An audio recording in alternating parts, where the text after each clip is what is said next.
Hello future fashion designers, welcome to this channel NG Designing and Arts।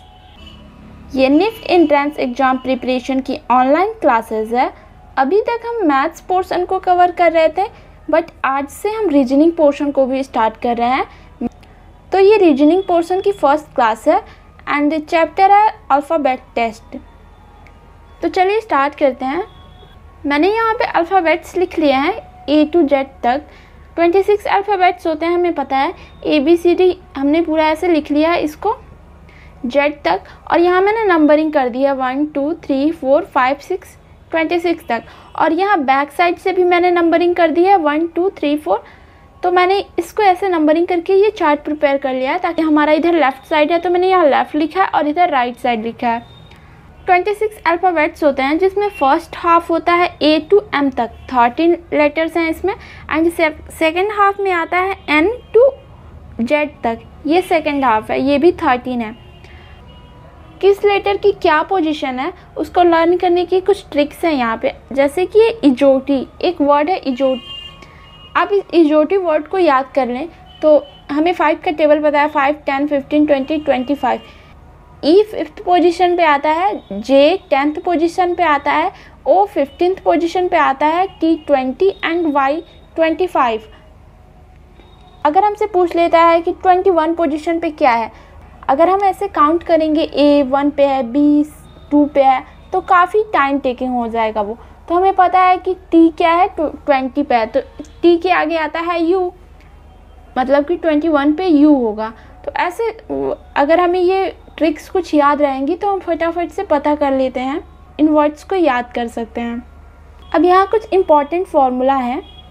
First is nth letter to the left of nth letter from right end is equal to m plus nth letter from the right end. पहले मैं एक question solve करा देती हूँ इस फॉर्मूले के basis पे, उसके बाद मैं आपको ये फार्मूला समझाऊंगी, वैसे ज़्यादा क्लियर होगा। So question is which letter will be 15th to the right of 24th letter from the right end of the following sequence। तो ये हमारे अल्फ़ाबेट्स हैं।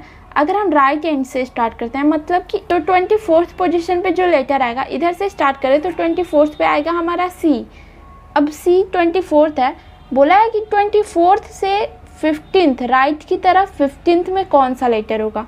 तो यहाँ से ये हो गया 24th। अब इसका राइट होगा, इधर जाएगा राइट, इधर 15th हमें, तो 1 2 3 4 5 6 7 8 9 10 11 12 13 14 15। 15 पे आ रहा है R। ये हमारा जो क्वेश्चन दिया है वो अगर हम ध्यान से देखें तो किस फॉर्मूले पे मैच कर रहा है, इस फॉर्मूले पे। बोला है कि 15 to the right of 24th, nth letter to the right of mth letter from the right end. इसमें भी बोला है, क्वेश्चन में भी राइट एंड, मतलब हमें ये वाला फॉर्मूला यूज़ करना है। तो फॉर्मूला है m minus nth letter from the right end, m minus nth from right end. तो m पहले वाले जो दिया है उसको n हमने बोला है, पहले n लेटर है और बाद में m है, तो n हम मानेंगे 15 को और m मानेंगे 24 को। 24 माइनस 15 करेंगे तो 9th letter from right and आएगा। अब राइट एंड से 9th लेटर क्या है, अब हम राइट से काउंट करेंगे 9 पे आ रहा है R। तो ये हो जाएगा हमारा आंसर। मैंने पहले भी सॉल्व किया बिना फॉर्मूले के, और यहाँ मैंने फॉर्मूले का यूज़ करके किया, तो आपको भी समझ में आ गया होगा कि फॉर्मूले का यूज़ करके इस क्वेश्चन को सॉल्व करना काफ़ी ज़्यादा ईजी है, और आपका काफ़ी सारा टाइम सेव भी हो रहा है। एग्ज़ाम में कितना टाइम सेव करना इंपॉर्टेंट होता है ये तो आपको पता ही होगा, तो इसीलिए हम फॉर्मूले को यूज़ करते हैं। अब दिक्कत ये होगी कि ये सारे फॉर्मूले तो एक ही जैसे लग रहे हैं। यहाँ भी nth letter left right left right left right, समझ में नहीं आएगा कहाँ लेफ़्ट है कहाँ राइट है, कौन सा फॉर्मूला कहाँ यूज़ करना है। मुझे तो फॉर्मूले कभी याद ही नहीं होते हैं। एग्ज़ाम के टाइम याद करती हूँ, 2-3 दिन 4 दिन 5 दिन याद रहेंगे, फिर भूल जाओ, फिर जब काम होता है फिर याद करना पड़ता। बट फॉर्मूले याद करने तो बहुत ही ज़रूरी हैं, तो उसके लिए मैं क्या करती हूँ, हमेशा कुछ ना कुछ ट्रिक्स लगा के याद करती हूँ ताकि हमेशा याद रहें। तो यहाँ भी मैं आपको इसको याद करने का ट्रिक बता रही हूँ। जैसे ये फॉर्मूला आप देखिए, nth letter to the left of mth letter from right end. ये दो पार्ट में है, nth letter to the left और यहाँ है mth letter from the right. दो पार्ट में है, nth लेटर लेफ्ट में, mth लेटर का राइट दिया है। यहाँ भी देखिए nth letter to the right, mth letter from the left. मतलब अगर दो दो पार्ट में अगर हम इसको ब्रेक करके देखें तो इसमें एक लेफ़्ट है एक राइट, मतलब यहाँ पे दो साइड आ रहे हैं। एन और एम के लिए या तो सेम साइड आ रहे हैं, left left right right left right या फिर राइट लेफ़्ट। यहाँ पे लेफ़्ट है और यहाँ पे राइट है, तो जिस इसमें लेफ़्ट है इसमें राइट है, दोनों ही साइड है लेफ़्ट राइट। इसमें देखिए यहाँ राइट है यहाँ लेफ़्ट है, मतलब यहाँ भी दो हैं राइट और लेफ़्ट है। यहाँ देखिए यहाँ लेफ़्ट है और यहाँ लेफ़्ट है, दोनों ही लेफ़्ट लेफ़्ट हैं, और यहाँ दोनों ही राइट राइट है। तो जिसमें लेफ़्ट और राइट दोनों है वहाँ पे m प्लस n हो रहा है। यहाँ भी देखिए लेफ़्ट और राइट दोनों है तो यहाँ m प्लस n हो रहा है, और इसमें बस लेफ़्ट लेफ़्ट है तो यहाँ m माइनस n हो रहा है। राइट राइट है तो m माइनस n हो रहा है। मतलब कि अगर सेम साइड्स हो रहे हैं लेफ़्ट लेफ़्ट या फिर राइट राइट तो m माइनस n हो रहा है, और लेफ़्ट राइट या फिर राइट लेफ़्ट दोनों ही साइड्स हो रहे हैं तो m प्लस n हो रहा है। अब ये तो समझ में आ गया। उसके बाद यहाँ पे right from right and, from left and, from left and, from right and, from left and होगा कि फ्रॉम राइट एंड होगा, ये कन्फ्यूज़न होगा। तो मैंने ये बताया था दो पार्ट में है, nth letter to the left और nth letter from the right. तो दूसरे वाले पार्ट में जो साइड दिया है यहाँ राइट एंड तो यहाँ राइट एंड होगा, यहाँ लेफ्ट एंड है तो यहाँ भी लेफ्ट एंड होगा, यहाँ लेफ्ट एंड है तो यहाँ भी लेफ्ट एंड होगा, और यहाँ भी राइट एंड है तो यहाँ राइट हो गया। अब दूसरे वाले पार्ट में लास्ट में जो साइड दिया है यहाँ राइट एंड दिया है तो राइट एंड, लेफ्ट एंड दिया है तो लेफ्ट एंड, वैसे लिख देना। अब ये m और n कौन सा है ये भी कन्फ्यूजन हो सकता है। तो n पहले आ रहा है m बाद में आ रहा है, देख लो सबने, n यहाँ पहले m बाद में, n पहले m बाद में, n पहले m बाद में। अब इसको ट्रिक से याद कर लेंगे तो पता है कि अगर डिफरेंट साइड्स होंगे तो m प्लस n होगा, सेम साइड्स होंगे तो m माइनस n होगा, लास्ट में राइट है तो यहाँ भी राइट, ऐसे करना है। तो आई होप कि आपको ये फॉर्मूले याद करने का कोई दिक्कत ना हो, समझ में आ गया होगा। एक और एग्जांपल देखते हैं। If English alphabet is written in backward order then which letter is seventh to the right of K. अगर इंग्लिश अल्फ़ाबेट को बैकवर्ड ऑर्डर में लिखते हैं तो कौन सा लेटर के राइट में सेवंथ पे होगा। यहाँ मैंने इंग्लिश अल्फ़ाबेट को बैकवर्ड में लिखा है, जेड से स्टार्ट करके ए तक लाया है। अब के पे आना है, के यहाँ है, के राइट में मतलब कि इधर सेवन्थ पोजीशन पे कौन सा आ रहा है, तो 1 2 3 4 5 6 7 डी आ रहा है, तो इसका आंसर हो जाएगा D. Next question is if the second half of the English alphabet is written in reverse order then which will be the 10th letter to the left of 9th letter counting from right and.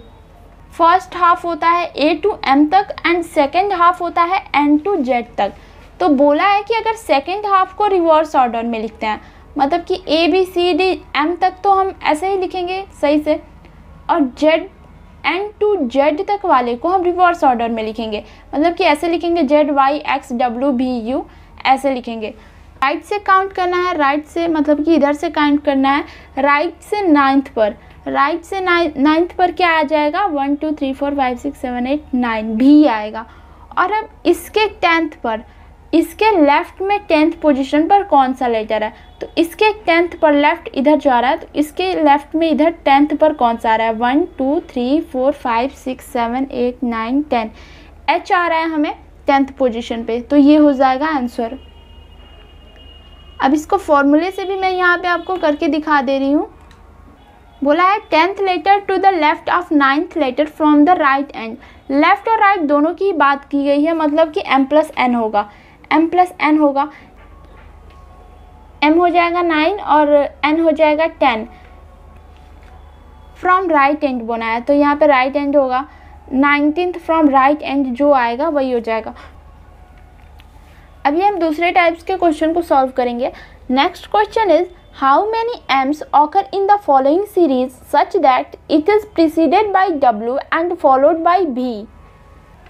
यहाँ आपको एक question में series दिया है x u b m r s t, ये आपको series दी है, तो हमें बताना है कि ऐसे कितने m हैं जिनके पहले w आ रहा है एंड फॉलोड बाय b और m के बाद b आ रहा है, मतलब w m b वाले कितने ग्रुप हैं।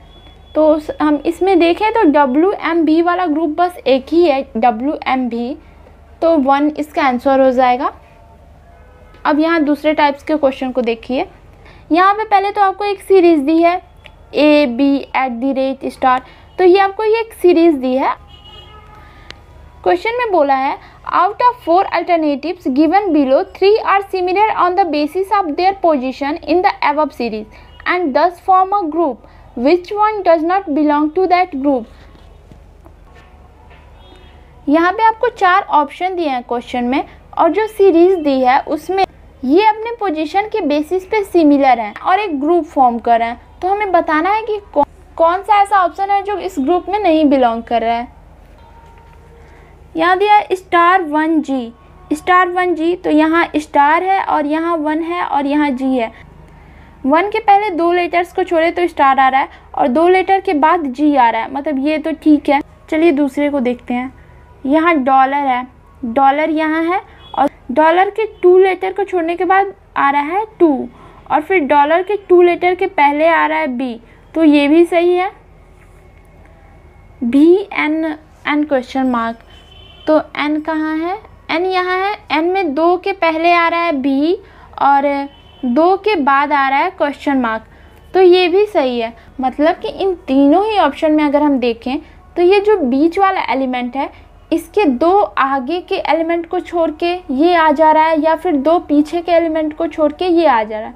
2 आगे वाले को स्किप कर रहे हैं या फिर 2 बाद वाले को स्किप कर रहे हैं, तो ये आ ही जा रहा है। बट इसमें हमें एट द रेट में आगे के 2 एलिमेंट को स्किप करने के बाद D तो आ रहा है बट F नहीं आ रहा है, तो इसलिए ये रॉन्ग है। मतलब कि हमारा ऑप्शन ये सही है। Next question is in the following series what should come in the place of question mark. यही सीरीज की बात हो रही है और हमें क्वेश्चन में पूछा है कि इस सीरीज में क्वेश्चन मार्क के प्लेस पे क्या होगा। 1N और इसको जो भी बोलते हैं इसको हमने लिख लिया, फिर यहाँ से 2N और O को भी लिख लिया, F, O और M को भी लिख लिया, और यहाँ पे हमारा क्वेश्चन मार्क वाला है, इसको हमें बताना है कि इन पोजीशन पे क्या आएगा। फिर हमने H, 8 और 2 को लिख लिया। 1 के आगे 2 है, 1 के आगे 2, यहाँ देखिए 2 का है, 2 के बाद ही F है, मतलब यहाँ भी +1। F के बाद अब क्या होगा? F के बाद होना चाहिए G, फिर G के बाद H होना चाहिए, H। मतलब कि यहाँ पे सारे में +1, मतलब अगला एलिमेंट एक के बाद अगला एलिमेंट आ रहा है। वैसे इसको चेक करें इसमें कितने एलिमेंट पे आ रहे हैं, तो N यहाँ है, N कहाँ है? N यहाँ है, उसके बाद N आ रहा है, मतलब यहाँ पे एक एलिमेंट छोड़ने के बाद आ रहा है, दूसरे पोजीशन पे आ रहा है। ठीक है, N यहाँ आ गया, फिर Q को छोड़ दिया है, O आ रहा है, मतलब यहाँ भी दूसरे पोजीशन पे आ रहा है। O के बाद फिर दूसरे पोजीशन पे आई थिंक आना चाहिए, तो O के बाद ये साइन आ रहा है। अब इसके दूसरे पोजीशन पे 8 आना चाहिए, तो हाँ यहाँ भी दूसरे पोजीशन पे, मतलब ये N से सेकंड पोजीशन पे N है, फिर यहाँ से सेकंड पोजीशन पे O है, वैसे ही फॉलो कर रहा है। अब इस यहाँ है, यहाँ से बैकवर्ड सेकंड पोजीशन पे आ रहा है O, मतलब -2। O से थर्ड पोजीशन पे आ रहा है M, मतलब कि -3 जा रहा है, तो यहाँ -2 -3, तो यहाँ -4 होना चाहिए। -4 हम करेंगे तो M से -4 के प्लेस पे आ रहा है M, 1 2 3 4, Z आना चाहिए, यहाँ पे Z लिख दिया। अब Z से यहाँ -4 था तो यहाँ -5 होना चाहिए। Z से 1 2 3 4 5, 2 आना चाहिए, हाँ 2 आ रहा है। यहाँ तक हम फॉलो करते आए हैं, उसी को अप्लाई करेंगे। यहाँ से भी +1 पे हाँ H आ रहा है कि नहीं, +2 पे 8 आ रहा है कि नहीं, -5 पे 2 आ रहा है कि नहीं, तो अगर आ जा रहा है तो ये हमारा सही है, यही क्वेश्चन मार्क के प्लेस पे है। Next question is if the first half in the above series is written in reverse order, then which symbol will be the 11th to the left of 21st symbol counting from left। अगर first half जो series दी है हमें, ये हमें series दी है और इसका अगर फर्स्ट हाफ मतलब कि इतने को हम अगर रिवर्स ऑर्डर में लिख लेते हैं, यहाँ रिवर्स ऑर्डर में मैंने लिख लिया यहाँ से NHG, और सेकेंड हाफ के लिए कुछ नहीं बोला है तो ऐसे ही छोड़ देना है। 11th to the left of 21st symbol counting from left, अगर लेफ्ट से काउंट करते हैं और लेफ्ट से काउंट करके 21st सिंबल पे आना है, लेफ्ट से काउंट करके 21st सिंबल पे आना है। 1 2 3 4 5 6 7 8 9 10 11 12 13 14 15 16 17 18 19 20 21, मतलब कि क्वेश्चन मार्क। और फिर यहाँ से लेफ़्ट में 11th पोजीशन पे, इधर लेफ़्ट इधर राइट, तो इधर जाएंगे हम 11th पोजीशन पे। 1 2 3 4 5 6 7 8 9 10 11, 11 पे आ रहा है @ यही आंसर है। अब इसको फॉर्मूले से करें तो बोला है 11th to the left of 21st symbol from left, दोनों ही लेफ्ट है, मतलब कि m-n होगा। m-n पहले वाला n लिखा होता है और बाद वाला m लिखा होता है, तो m21 माइनस 11 करेंगे n को, m-n यहाँ किया और लेफ्ट सेकंड और लास्ट में लेफ्ट साइड दिया है तो फ्रॉम लेफ्ट लिख देंगे। तो यहाँ 10th फ्रॉम लेफ्ट आएगा, तो लेफ्ट से 10th काउंट करेंगे 1 2 3 4 5 6 7 8 9 10 @ आ गया। अब थर्ड टाइप के क्वेश्चंस को देखते हैं। क्वेश्चन दिया है कि in the following question arrange the given words in the sequence in which they occur in the dictionary and then choose the sequence. ये आपको 5 दिया है, biology, bioscope, binary, binate and birch. इनको हमें अरेंज ऐसे करना है जैसे कि डिक्शनरी में अरेंज होता है। हमें पता है कि डिक्शनरी में कैसे अरेंज होता है, पहले ए के सारे वर्ड्स आ जाते हैं, फिर बी के, फिर सी के, तो हमें वैसे अरेंज करना है। तो पहले तो यहाँ बी है सारा, तो इसमें फर्स्ट लेटर को हमें नहीं देखना है, फर्स्ट लेटर बी, सारे बी हैं तो हमें फर्स्ट लेटर को नहीं देखना है। उसके बाद आई आई आई आई आई आई है तो सेकंड लेटर भी हमारा चला गया, सेकंड लेटर भी नहीं देखना है। उसके बाद थर्ड लेटर को ओ ओ ओ, एन यहाँ है, एन आर। अब ओ पहले आता है कि एन आता है कि पहले आर आता है? आर आता है, पहले एन आता है फिर ओ आता है फिर आर आता है, तो हम एन वाले को लेंगे। एन वाले को कौन कौन से हैं? एन वाला ये है और एन वाला ये है। अब इसमें फोर्थ लेटर पाइए, ए है और तो ये भी, तो ये चल जाएगा। फिर फिफ्थ लेटर पे इसमें टी है और यहाँ पे आर है, पहले आर आता है या फिर टी आता है? पहले आर आता है, तो ये आर हो गया। तो हम पहले बाइनरी को लिखेंगे, ओके, उसके बाद बाइनेट को लिखेंगे। अब 2 लेटर तक तो सब में सेम है। थर्ड लेटर पे इसमें आइए तो ओ पहले आता है या फिर आर पहले आता है? तो पहले आता है ओ, तो इन दोनों में देखिए ओ। फिर फोर्थ लेटर पे पहले एल आता है या फिर एस आता है? पहले एल आता है, मतलब कि बायोलॉजी वाले को लिखेंगे, फिर बायोस्कोप को लिखेंगे। बच्चा ये तो बर्च को बाद में लिख देंगे। अब इनकी नंबरिंग क्या है? बाइनरी का नंबरिंग क्या है? बाइनरी का पोजीशन थर्ड था। बाइनेट है, बाइनेट का पोजीशन था फोर्थ। बायोलॉजी का पोजीशन था 1 एंड बायोस्कोप का पोजीशन था 2, बर्च का पोजीशन था 5। तो ये क्या सीक्वेंस बना? 3 4 1 2 5। तो ये जो ऑप्शन होगा वो सही होगा, मतलब कि option number 3 4 1 2 5 C is correct. Next question is if the letters in each of the following 5 words are first rearranged in the alphabetical order and then the groups of letters so formed are arranged as in dictionary, which word would have its group of letters in the middle among the 5? तो ये आपको पहले words दिए हैं 5, इनको आपको लिख लेना है। अभी वर्ड्स के अल्फ़ाबेट्स को ऐसे अरेंज करना है जैसे कि ये डिक्शनरी में होते हैं। मतलब रोड में पहले क्या आएगा? ए आता है, उसके बाद ए के बाद डी आता है, डी के बाद ओ आता है, ओ के बाद आर आता है। इसमें ए डी ई एफ, इसमें सी डी ई ओ, इसमें ए सी एल के, सॉरी इसमें ए सी के एल, इसमें ई ई एम टी। तो यहाँ हमने इन सभी वर्ड्स के अल्फ़ाबेट्स को ऐसे अरेंज कर लिया जैसे ये डिक्शनरी में होते हैं। इस स्टेप में हमें करना था कि इन सभी वर्ड्स के अल्फ़ाबेट को अल्फ़ाबेटिकल ऑर्डर में अरेंज कर लेना था। तो हमें पता है कि R O A D, road में पहले क्या आता है? ए आएगा, पहले डी आएगा, फिर ओ, फिर आर। डी को हम अरेंज करेंगे तो पहले ए आता है, फिर डी आता है, फिर ई आता है, एफ आता है। कोड में पहले सी आएगा, पहले डी आएगा, फिर ई, फिर ओ। इसमें ए सी के एल, फिर ई ई एम टी। फिर इन पांचों को ऐसे अरेंज करना है जैसे कि डिक्शनरी में पाए जाएंगे। तो डिक्शनरी पहले तो ए फर्स्ट पोजीशन को देखते हैं। तो फर्स्ट पोजीशन पे ए वाला पहले आएगा, ये दोनों गए, इन तीनों में अब देखना है। सेकंड पोजीशन पे डी वाला सी डी से पहले आता है, तो पहला तो हो जाएगा एकल, CKL। उसके बाद अब इन दोनों में AD ई आएगा पहले थर्ड पोजीशन में, इसमें ओ है, इसमें ई है, तो ये हो जाएगा ADEF। अब ये आ जाएगा यहाँ पे ADOR। अब इन दोनों को देखो तो पहले C वाला आएगा, यहीं से ये विन कर गया, CDEO, और इसमें EEMT। अब बोला है कि इनमें मिडिल में कौन सा आएगा, तो मिडिल में ये है, और ये क्या था ADOR, ये था, और ये था रोड, मतलब कि रोड मिडिल में आ रहा है। नेक्स्ट क्वेश्चन देखते हैं।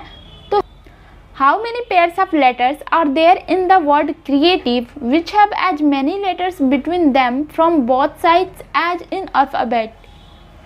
ये हमें एक वर्ड दिया है क्रिएटिव, हमें बताना है कि क्रिएटिव वर्ड में ऐसे कितने पेयर्स बन सकते हैं जिनके बीच में उतने ही लेटर्स आएंगे जितना कि अल्फ़ाबेट में होते हैं।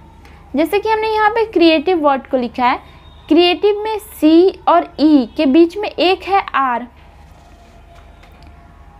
C और E के बीच में एक लेटर है R, और C और E के बीच में अल्फ़ाबेट में क्या आता है CDE, मतलब कि अल्फ़ाबेट में भी एक ही C और E के बीच में एक ही लेटर होता है, और यहाँ भी एक ही लेटर है R, तो ये एक पेयर बन गया। दूसरा पेयर A और E में देखें तो ABCDE, 1 2 3 है A और E के बीच में, और यहाँ भी A और E के बीच में 1 2 3 है, तो ये एक पेयर बन गया A और E। और T और B में देखें तो TUB होता है, TUB, T और B के बीच में एक U लेटर है, और यहाँ भी T और B के बीच में एक ही लेटर है I, तो ये एक पेयर बन गया। तो 3 पेयर ऐसे बन रहे हैं, CE, AE और TB।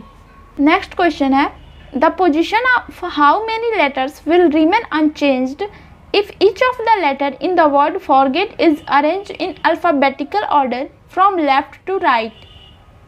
ये हमें एक वर्ड दिया है फॉरगेट, और बोला है कि इस फॉरगेट वर्ड में जितने भी लेटर्स हैं उनको अल्फ़ाबेटिकल ऑर्डर में अरेंज करना है लेफ़्ट टू राइट। तो हमने इसे अरेंज कर दिया EFGORT, E आता है, फिर F आता है, फिर G आता है, फिर O, फिर R, फिर T।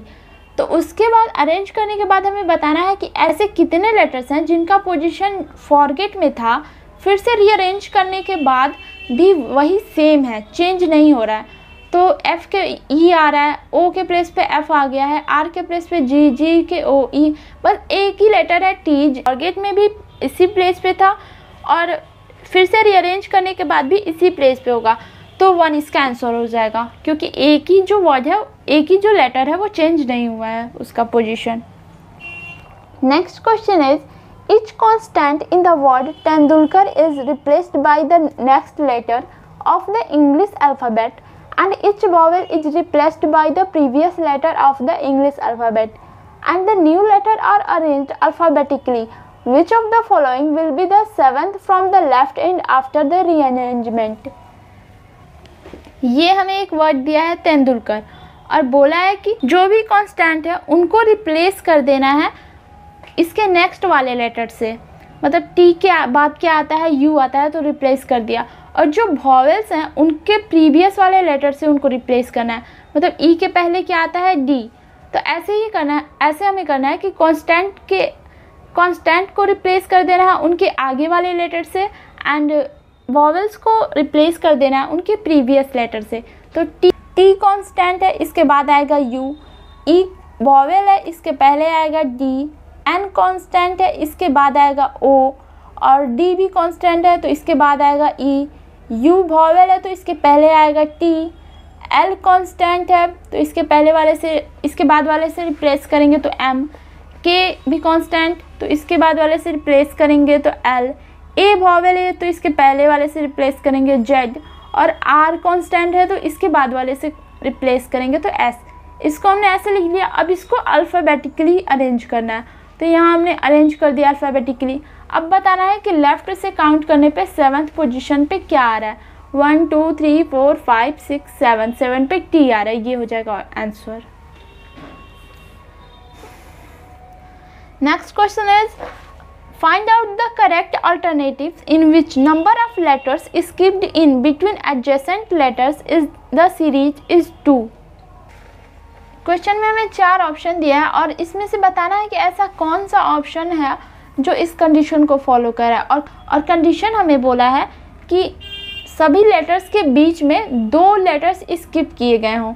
जी और जे के बीच क्या स्किप हुआ है? एच और आई। जे और एम के बीच हुआ है के और एल। एम और पी के बीच हुआ है एन और ओ।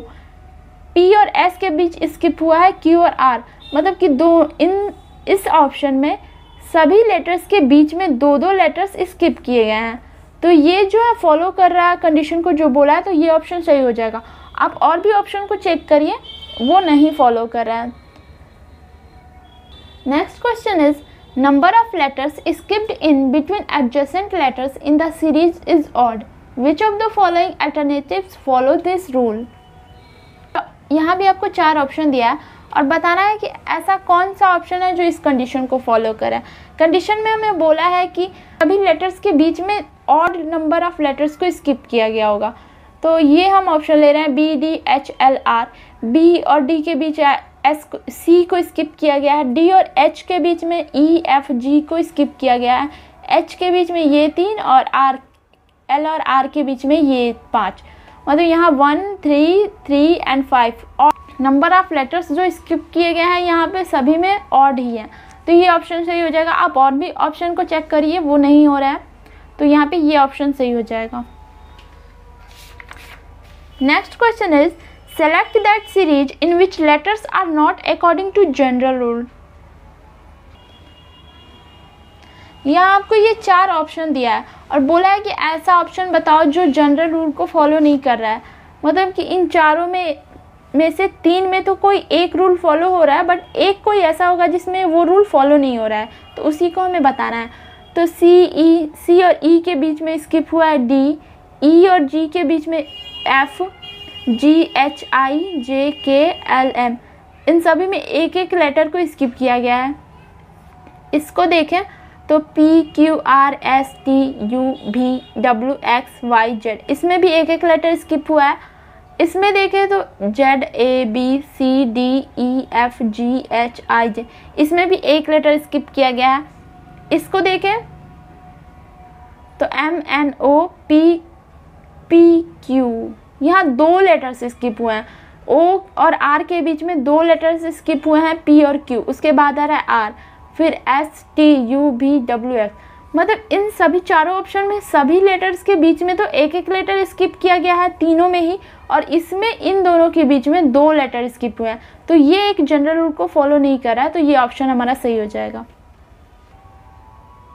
Next question is select the word which cannot be formed by using the letters of the given word. यहाँ आपको एक वर्ड दिया है पोर्टफोलियो और बताना है कि ऐसा 4 ऑप्शन दिए हैं और बताना है कि कौन सा ऑप्शन जो है वो पोर्टफोलियो में जितने भी लेटर्स हैं उनसे कौन सा ऑप्शन है जो नहीं बन सकता। तो रिफ्ट आर है, आई है, एफ है, टी है। टी रिफ्ट तो बन सकता है। फॉर्ट एफ है, ओ है, आर है और टी है, ये भी बन सकता है। रूफ आर है, ओ है, एफ है, ये भी बन सकता है। ये पी है, ओ है, आर है, टी है, आई है, सी नहीं है इसमें, तो ये नहीं बन सकता, ये ऑप्शन सही हो जाएगा। Next question is how many meaningful words can be formed using the first, the third, the 6th and the 7th letters of the word dreamland using each letter only once in the word. Dreamland हमें एक word दिया है और बोला है कि first, third, 6th and 7th letter को लेना है, मतलब कि DELA को लेना है और इनसे कितने मीनिंगफुल वर्ड्स बन सकते हैं। और ये भी कंडीशन दिया है कि इनको बस एक ही बार, सभी को बस एक ही बार यूज़ करना है, मतलब डी को एक ही बार यूज़ करना है, ई को एक ही बार, ऐसे। तो DELA डील बन सकता है, कोई भी रिपीट नहीं हुआ है लेटर। लेड बन सकता है, ये 4 डेल लेड, मतलब ये 4 ये जो है वर्ड्स मीनिंगफुल वर्ड्स बन सकते हैं इसको यूज़ करके। तो आज की क्लास के लिए बस इतना ही। आई होप कि आपको सभी टॉपिक्स अच्छे से समझ में आए। अगर अब भी कोई डाउट है तो आप कमेंट बॉक्स में ज़रूर पूछें या फिर आप मेरी Insta ID NG designing and arts वहाँ भी पूछ सकते हैं। तो मिलते हैं नेक्स्ट वीडियो में निफ्ट की तरफ एक और कदम बढ़ाते हुए।